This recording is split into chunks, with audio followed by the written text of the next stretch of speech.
Relations Committee members who voted to attack Syria received 83% more campaign contributions from defense contractors than the 7 senators who voted against it. It's a perk. Examining the data, the analysts found at maplight.org that the average senator who voted yes on the authorization of the use of military force took in $72,850 from defense contractors. In the other defense industry interests, senators who voted no just received on average $39,770. Arizona Republican Senator John McCain led the pack among those in favor, raking in $176,000 from defense interests over 5 years. Illinois Democrat Senator Dick Durbin garnered $127,000 from the defense industry, followed by the Virginia Democratic Senator Tim Kaine, who picked up a cool $101,000. So, yeah, it was a perk. Of course they did. I'm not saying it's right. I'm not surprised by it, however. No, not very much. 751-1041. All right, I do have other things I want to get to. Let me wrap up a few more points here in regards to Syria. Again, tonight, President Barack Obama will be addressing the nation. I'm sure that speech has changed quite a bit. As a matter of fact, I think, yeah, we did. Linda just dropped off. It was a press release stating that tonight's Oval Office address to the nation that President Barack Obama was going to be focusing his thoughts on the final season of Breaking Bad. So that'll be interesting to see. Hopefully, if there's any spoiler alerts, we'll be made aware of that. So it's changed quite a bit since what their intentions originally were. One more piece of audio. This was John. This is just unbelievable. Who put this guy in charge at all? He ran for the presidency and almost won. I mean, Barack Obama won, but this guy almost won. I'm not sure. It's a, when it comes to who's the dumber of the two, John Kerry and Joe Biden both need to go on. Who's smarter than Kerry and Biden? That sounds like a good game between these two. Jeez, unbelievable. So, Secretary of State John Kerry describing the effort in Syria. I love how he just there's this sense of, come on, guys, it's not that big of a deal. Just let us lob some. I want to see him explode. Come on, just let us do it. It's not a big deal. Make some more water balloons for me, Dad. I want to throw them around. That's it. Come on, just a few more. Come on. All right, here's John Kerry.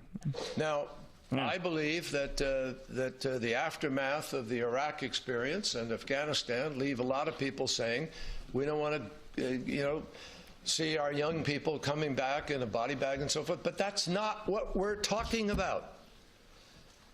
And what we have to do is make clear to people that we're not talking about war. We're not going to war. We will not have people at risk in that way.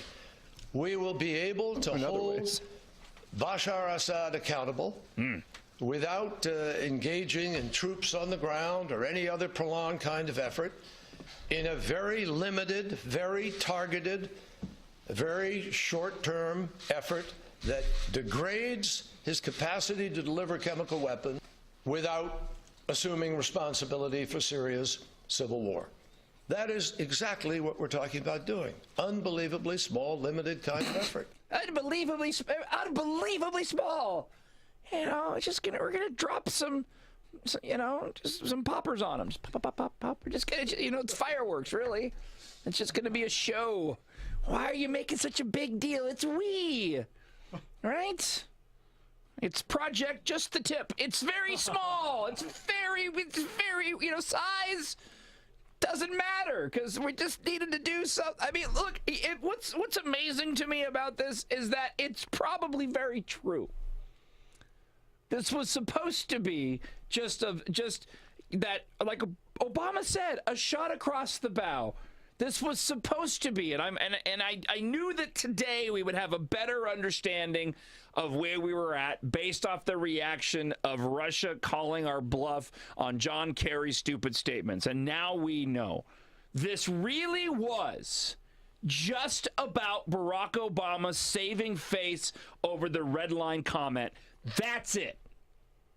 He drew the red line. They used chemical weapons. They had proof of it. He felt like he needed to do something. It wasn't going to be much of anything.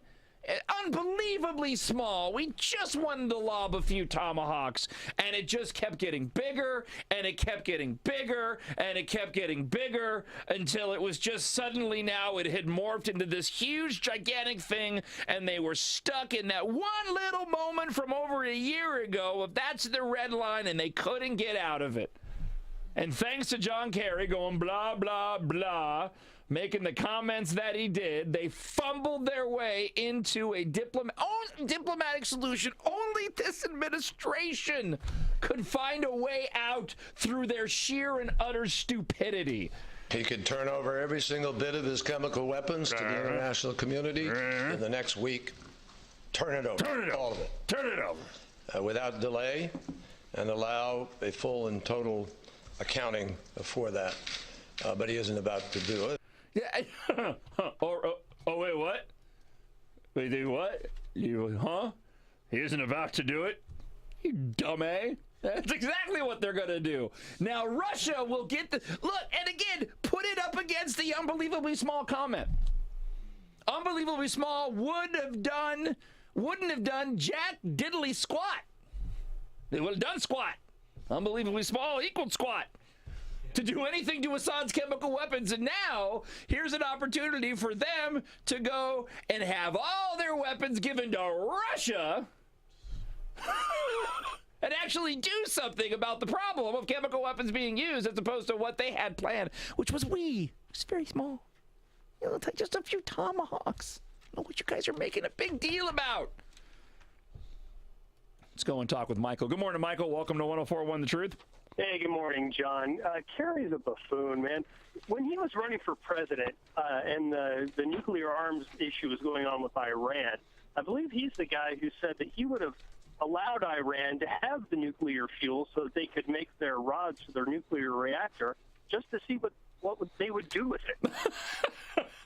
Really? Yeah. Really? I would have let them have the nuclear fuel and let them see what they did with it and then see if they built a nuclear bomb. Well, by that point, it's a little too late, John. Sorry. This is, you could not have scripted this if you tried. If you had said a week ago that this is what was going to happen, that John Kerry just go, again, in all the credit go, I want to know. We got to find out. We have resources here. I'm surprised nobody has yet. We need to find out who that British reporter was that asked that question.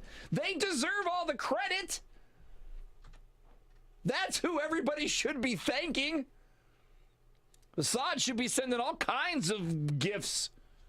I don't know what Syria has to give, what frankincense and myrrh. I don't know what they would have to give, but somebody should send that. Somebody, if anything, they need a gift card to somewhere, wherever they are, or to whatever, whatever the Applebee's or Chili version is in Europe. They need in London. They need to send that person a gift card and say, thanks for averting, they single-handedly averted World War III. Because they asked John Kerry, is there anything they can do? You're going to find out it was some part-timer with some intern that was all nervous. Was all scared. Yeah, that's the movie right there. The reporter who stopped World War III. I'm writing a book. 751-1041. Your call's coming up on the John Justice Show. Unbelievably small, very tiny. Just a little bit. It's Right Talk for Tucson.